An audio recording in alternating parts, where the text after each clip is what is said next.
The coronavirus has spared almost no country, attacking every corner of the world. But sharp contrasts have begun to emerge. Although enjoying similar living standards to Europe and North America, the countries of East Asia, which were the first to be hit by the outbreak, have dramatically reduced their rate of infection and death toll. Aside from obeying strict orders of social distancing and quarantines, these countries have also been turning to technology to battle the virus. Let's take a look at this report.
To get a better understanding of the role technology has played, I'm joined from Hong Kong by Benjamin Cowling. He is a professor at the School of Public Health at the University of Hong Kong. In Washington, D.C., we have Georgios Petropoulos, a research fellow at the MIT Sloan School of Management. And from Ankara, we have Emre Huri, an associate professor at Hacettepe University's Faculty of Medicine. Gentlemen, welcome to the program. It's good to have you here. So, Georgios, I want to start with you. Having seen the first surges, how do you think the Asian countries like Taiwan, South Korea, and Singapore have managed to tackle the spread of the virus since its first outbreak and have proved to be much more successful than, say, Italy, Spain, and the US? I think they were quite successful in convincing and enforcing social distancing. And technology plays some role on that, and also on running many tests, not only to people that they were suspicious that they are infected, but also general tests to as many people as possible if they didn't have the symptoms.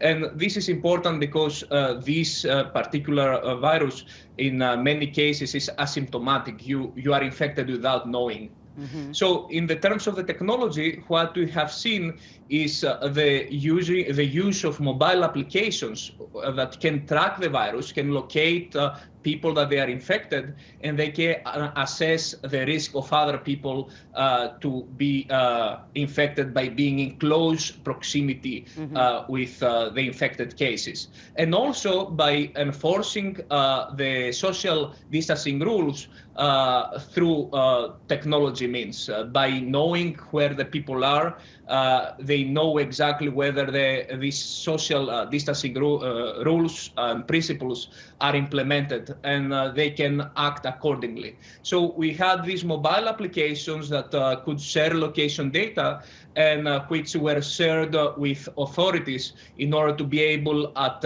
real time to know whether social physical distancing rules are implemented and act accordingly. Okay, these countries use aggressive testing, location tracking applications, as well as they analyze big data. But Benjamin, do you believe there were some cultural and political reasons behind their preparedness, let's say, or did they learn from their past experiences?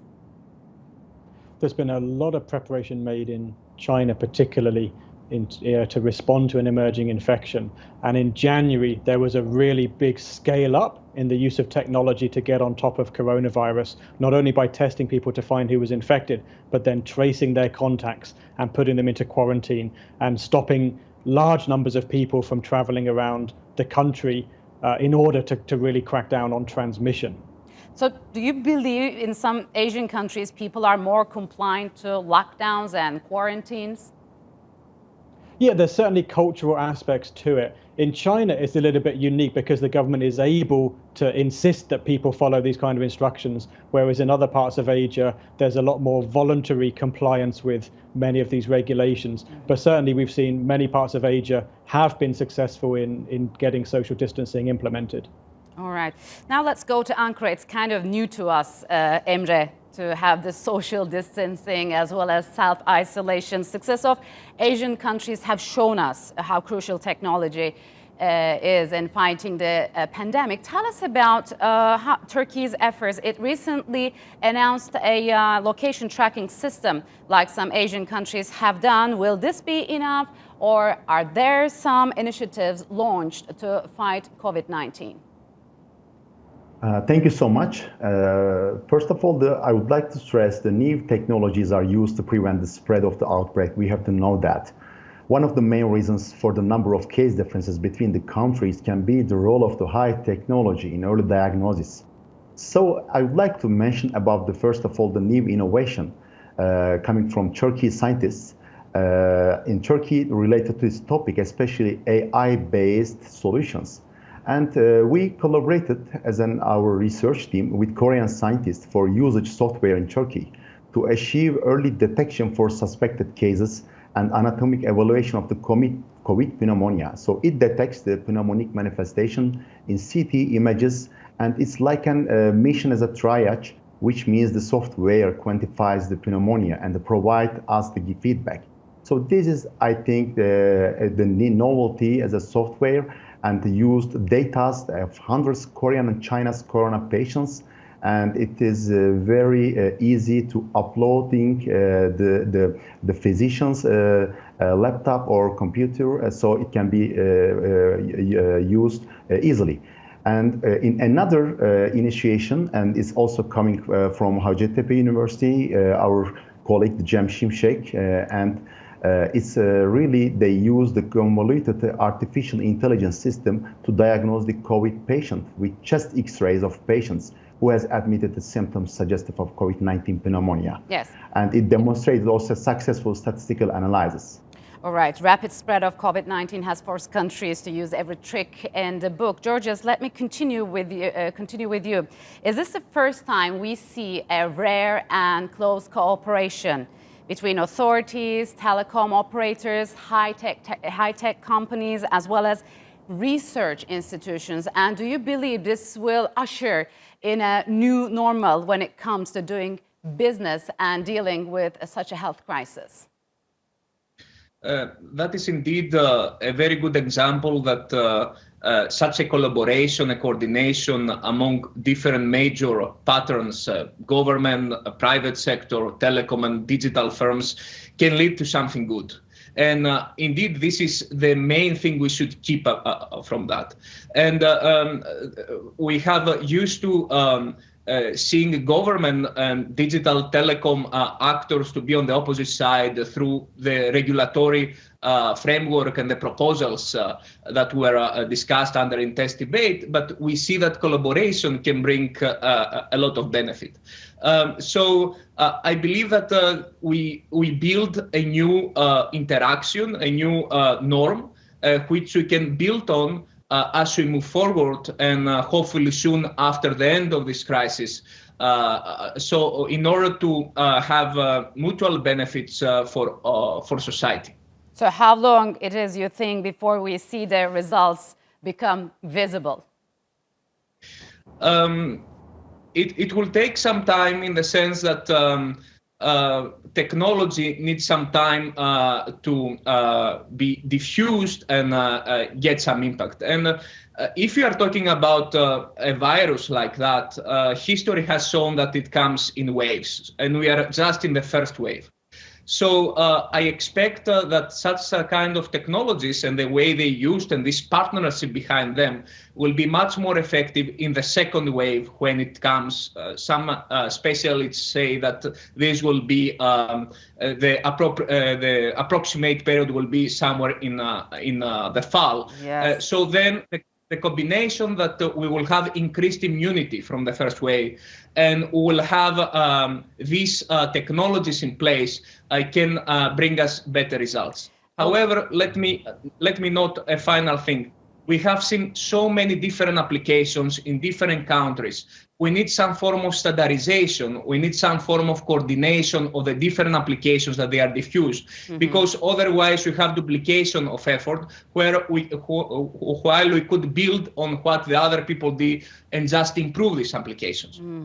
So, Benjamin, we know companies using artificial intelligence study millions of people. Not only going through their medical reports, but also going through their social lives, and socioeconomic factors are taken into consideration. And recently, NSA whistleblower Edward Snowden has warned that this pandemic could give governments invasive new data collecting powers that could last use after the crisis. So, is Corona forcing a trade-off between privacy and public health? Yeah, I think so. If that's the way that we want to go to get out of the lockdowns, so we find the people who are infected and then we trace their contacts and then we put them into quarantine to stop them from spreading, then the government's going to need that kind of information to be available to them. And after the end of the pandemic, the government may not want to give it back up again. It may keep hold of all of those sources of information, which is an issue that we're all aware of now. Yeah, Georgios just recently said that all these initiatives, all these work has to be done in some sort of a coordinated way. So now that the US is one of the hardest countries by the virus, tell us about the efforts in employing artificial intelligence to find clues about COVID-19. What does the US government doing at the moment, you think? I think there's still a lot of distance to go. We've got some access to information, but there's still a lot more that could be tapped if we want to go in the direction of using that technology. But I think in the short term, we got to focus more on social distancing and keep people at home. And that's going to go on for a little bit of time. I think the numbers of cases have to come down to a much lower level if we're going to rely on technology to then be able to track cases, track infections, and stop the spread from going onwards further. All right, Emre, among which countries you think, these East Asian countries' strategies are more applicable and effective both for Turkey and some European countries? Actually, we know that the responsibility of the creation of data for COVID patients is all to Turkish Ministry of Health. So we know that due to our Future Research Institute project report, we have a really strict health system has an effective and professional data collection.